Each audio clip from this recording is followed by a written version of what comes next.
I've stated, my favorite match in the world is Hulk Hogan versus The Rock. Neither one of them dudes do amazing moves. That's not how they got over. They got over on their microphone.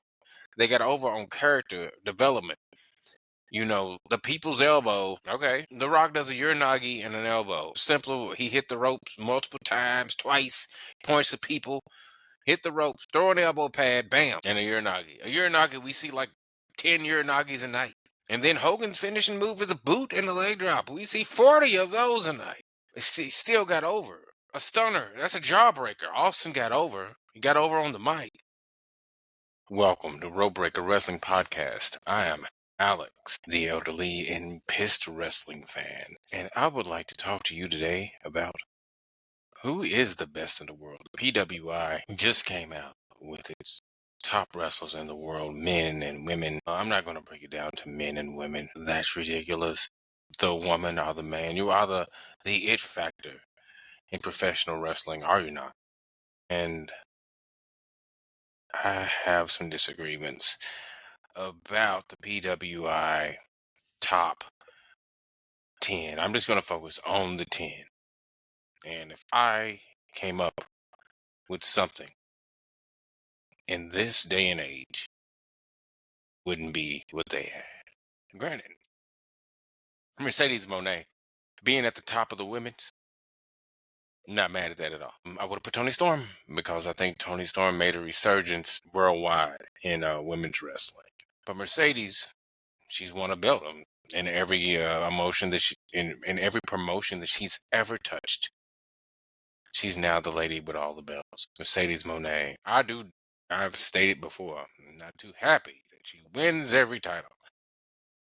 But if she does, if she's on the up and up of winning every title, every indie title there is, please come to Louisville, Kentucky and win the Ohio Valley Championship, Women's Championship, because I would love to see Mercedes. Again, I've seen her many times as Sasha Banks, just in the WWE throughout the years. But if you're going to come down, go down. But no, I think the number one professional wrestler in the world today, right now, is undoubtedly it's a woman, and I don't even think it's Toni. Honestly, I think number one is Rhea Ripley. Rhea Ripley has the star power to carry any company. If you put her in WoW, she would be the WoW champion, and WoW would get numbers out of the wazoo. NWA, AEW, TNA, doesn't matter.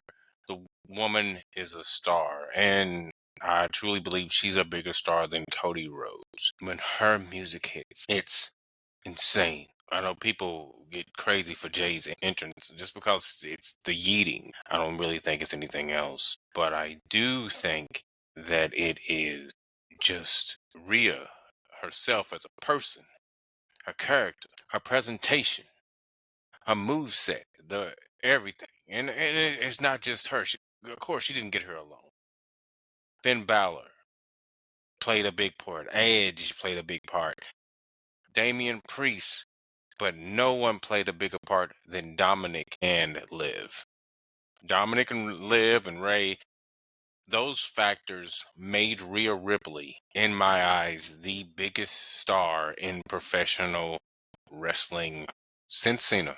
She's the biggest star in professional wrestling, without question. That's number one. But number two, I would say number two, right behind her, would be Mercedes Moné. Mercedes Moné put people back in. Actually, no.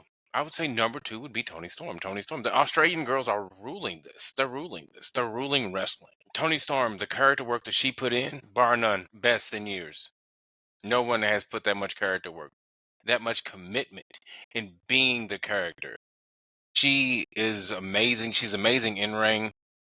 My dream would be to see, just like we've seen many times in NXT UK, Ripley versus Toni Storm in their forms right now, because they're in their final form right now. This is like peak anime stuff, where we get two heroes from rival animes coming together to have a war. That would be amazing.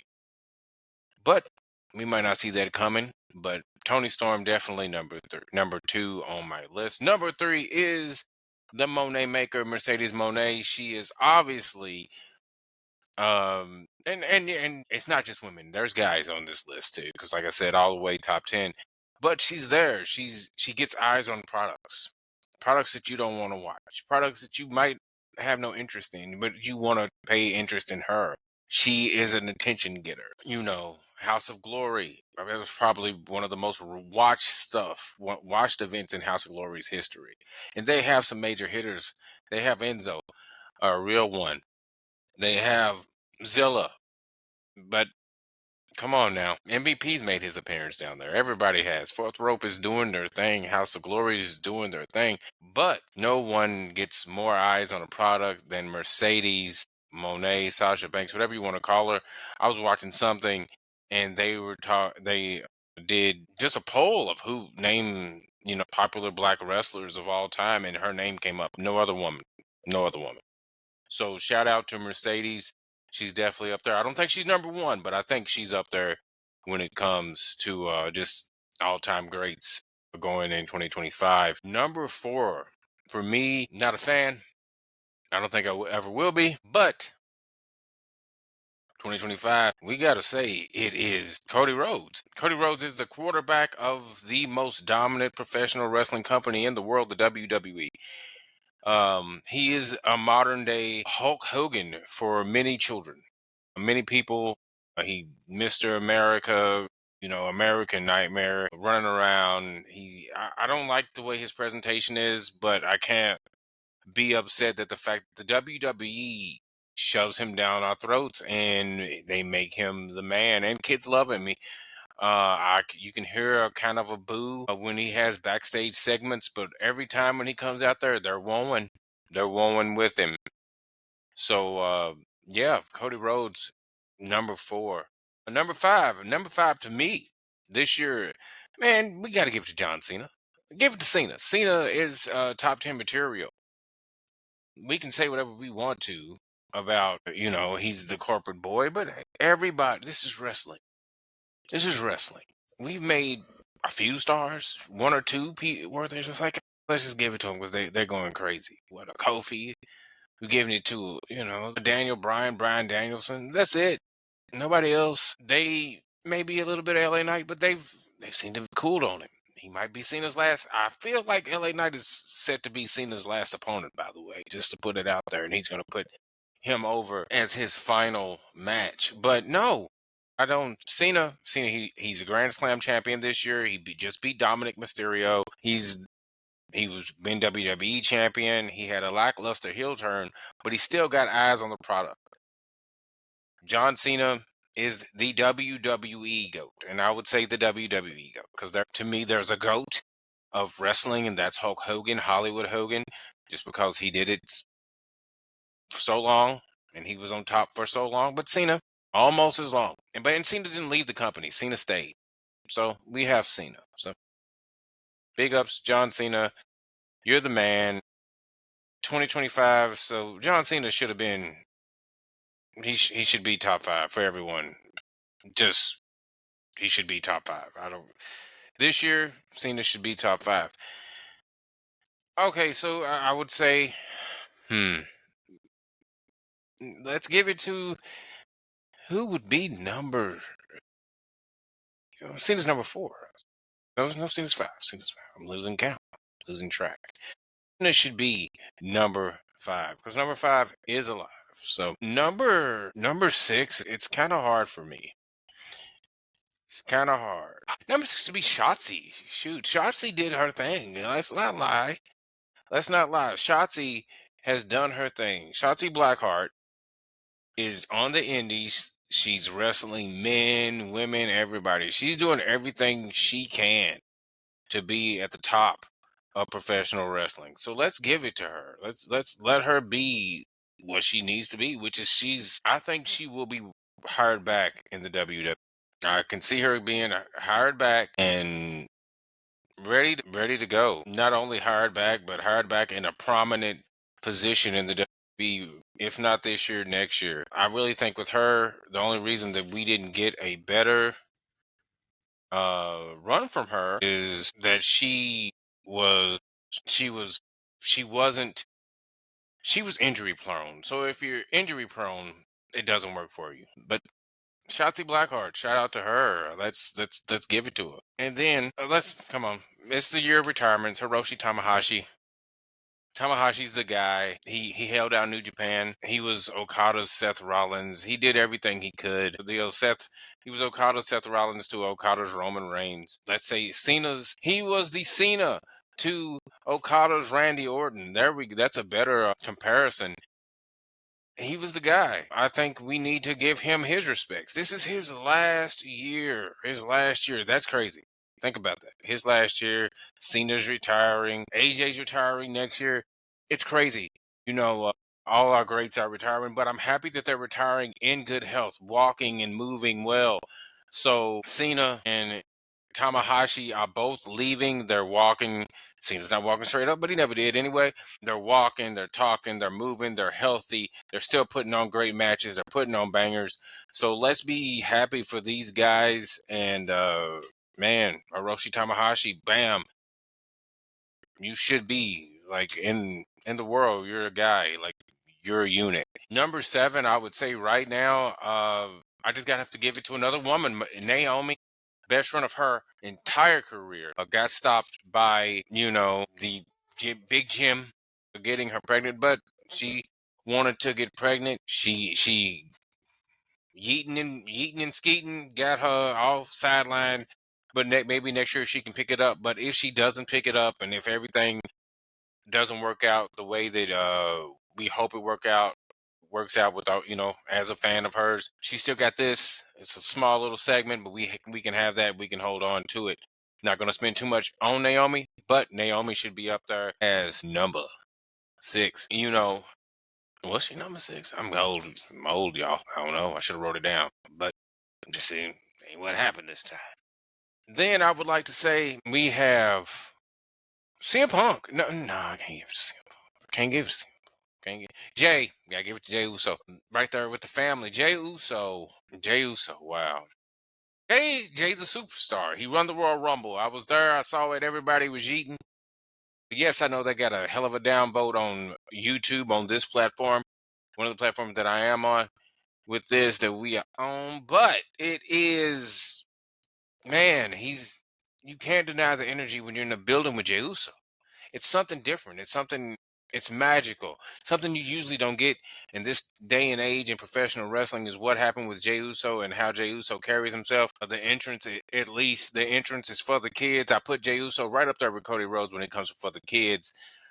He's eating with children. He's eating with elderly women. He's eating with everyone. Super kid friendly. The shirts are all that stuff. He's pretty much everything that Roman couldn't be, because if you're a cool babyface, R heel, you're not kid friendly. But if you're kind of goofy, kind of off, but still fun, still energetic, can be serious, we got to give it to Jey Uso. Jey Uso's right up there, man. That's all I can say is more power to Jey Uso. I do think the flame is burning out with the adult fans, but we all know the WWE isn't about adults. It's not about the adults. Sorry, not sorry. It's not about the adults. But hey, more power to the WWE. More power to Jay. Hopefully, this stuff will slow down with Jey Uso, and he'll be a tag team partner with his brother again, maybe. But they can't take away the merch sales, the championship, the multiple times that he's even wrestled for the championship, being the main event of the latest Saturday night's main event. So proving the name of main event Jey Uso, getting the win in the SummerSlam match with Roman.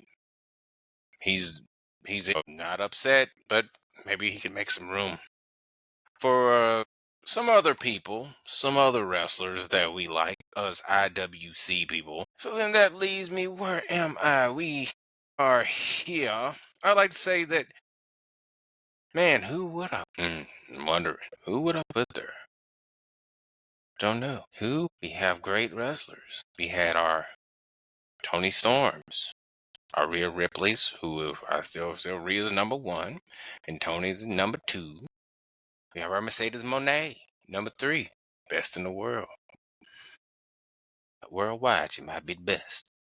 At least title reigns wise, like, but this is wrestling. It isn't a shoot. We have Cody and Cena, Tamahashi, Naomi, Jay. Who is next? I can't give it to CM Punk. I want to give it to CM Punk, but I can't give it to CM Punk. But I will give it to Hangman Adam Page. Adam Page, I'm not a fan of what he's done with this character. The character change, I've stated many times, I'm more of a fan of what he's done as a heel, and I wanted the heel character to just kind of transition into a babyface character, if that makes sense.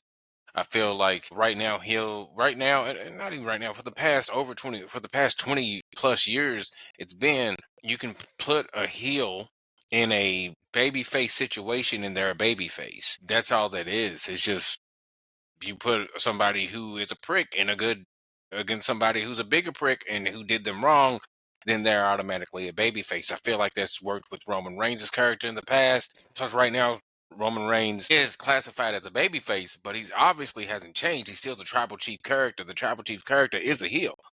Whether he has Paul Heyman next to him or not, the tribal chief character is not a good guy. He's not really heroic. He's kind of like, this is for me, and my family, but kind of still for me a little bit more than my family. The only thing that even kind of makes him a little bit babyface during the situation is the fact that he's pushing Jay to be more like him. But being more like him also kind of means he's kind of toxic. So it doesn't make sense. But Hangman Adam Page, I feel like Hangman Adam Page, if he could have just took that heel character, just because I resonated with the heel character, but I could just be the only one. I could be in the minority, but I resonated with the heel character because of, yeah, I'm a dad, you violated me, you die swerve, and I was be like, okay, that's fine.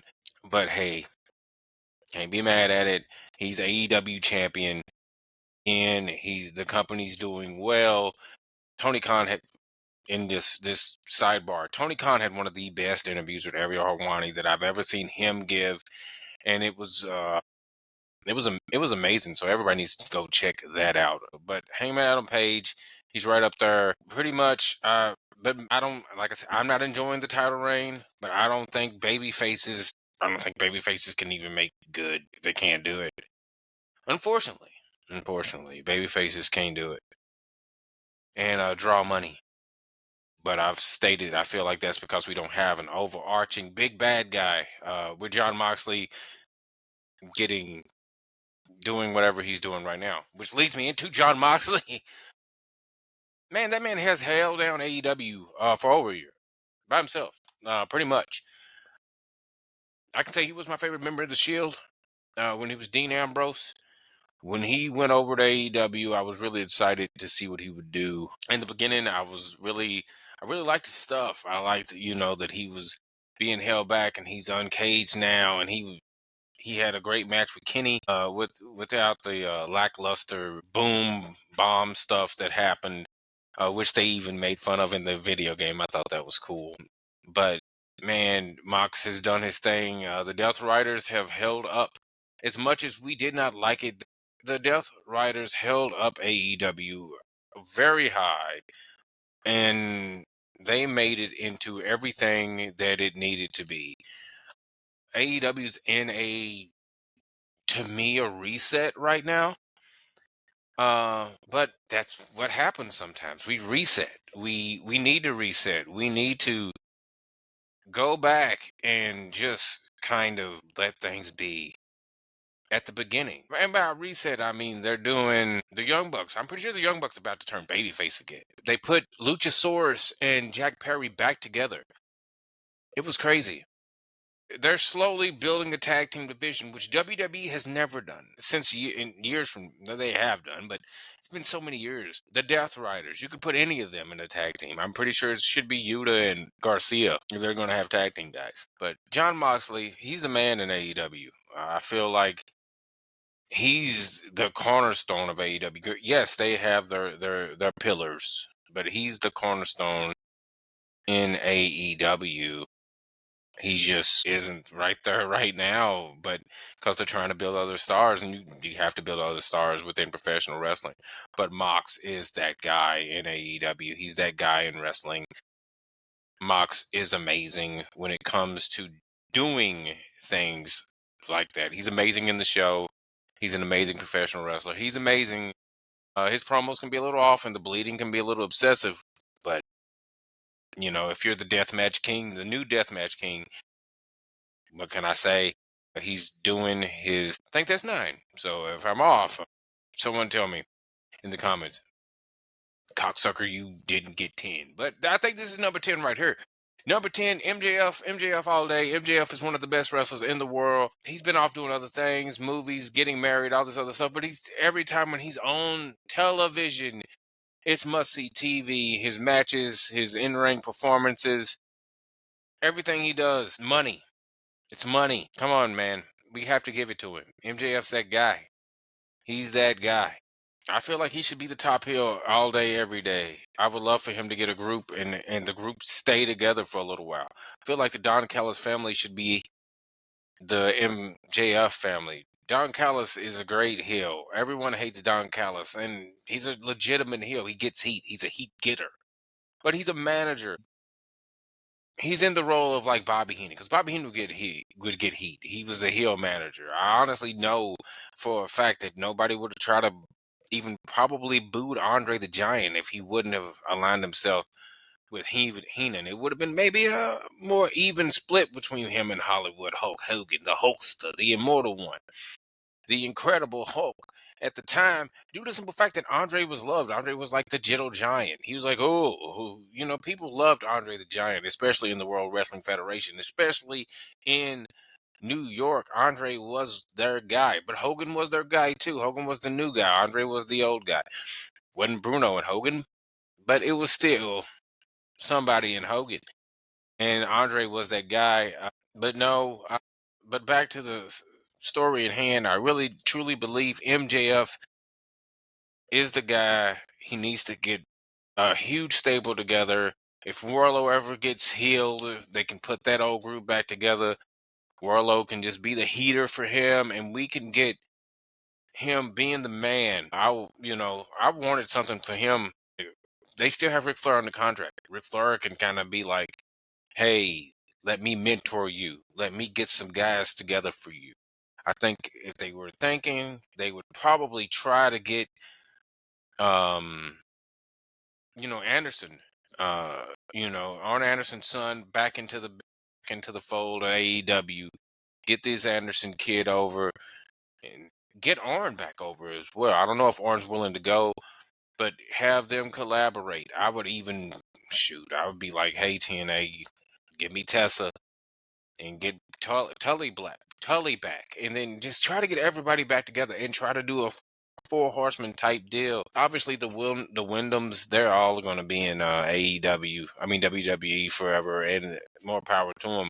But you can get that something going and make another four horseman ripoff until MJF gets the title. He turns on them. It would be amazing. That's my guys. Honorable mentions are Bobby Lashley and Shelton Benjamin together as the Hurt Syndicate. I think they are doing a great thing in wrestling right now. Io Sky is obviously the woman that she's the best in-ring performer in America right now. I also heard a thing that Austin Aries is one of the best in-ring performers in America, and I'm a big Austin Aries fan. I just wish his attitude was different and somebody would want to work with him.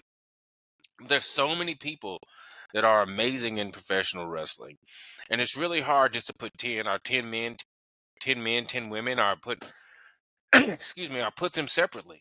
And we also need to understand that everyone wants something different from a professional wrestler. I'm a person that I love a character. If it's a character that I can really just resonate with, they don't necessarily have to do anything that's amazing in the ring. Like I've stated, my favorite match in the world is Hulk Hogan versus The Rock. Neither one of them dudes do amazing moves. That's not how they got over. They got over on their microphone. They got over on character development. The people's elbow. Okay, a Uranagi. The Rock does a Uranagi and an elbow. Simple. He hit the ropes multiple times, twice, points to people, hit the ropes, throw an elbow pad, bam, and a Uranagi. A Uranagi, we see like 10 Uranagis a night.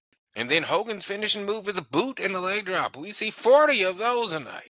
He still got over. A stunner. That's a jawbreaker. Austin got over. He got over on the mic. My second favorite match, Warrior versus Hogan. Even less. They did even less. This was years later. Years later. Almost 10 years. Almost it was no. Yeah, it was almost no, it was over 10 years later. It was over 10 years later, and they did less. They did less in WrestleMania 18 than Hogan did in WrestleMania in he did less in he did less. I can't speak. He did less in WrestleMania 6 than he did in WrestleMania 18. That's crazy. But it's true. It's what happened. But anyway, guys, man, this is elderly and pissed Alex. And hey, you don't have to tap out. You can always make it to the ropes for a rope.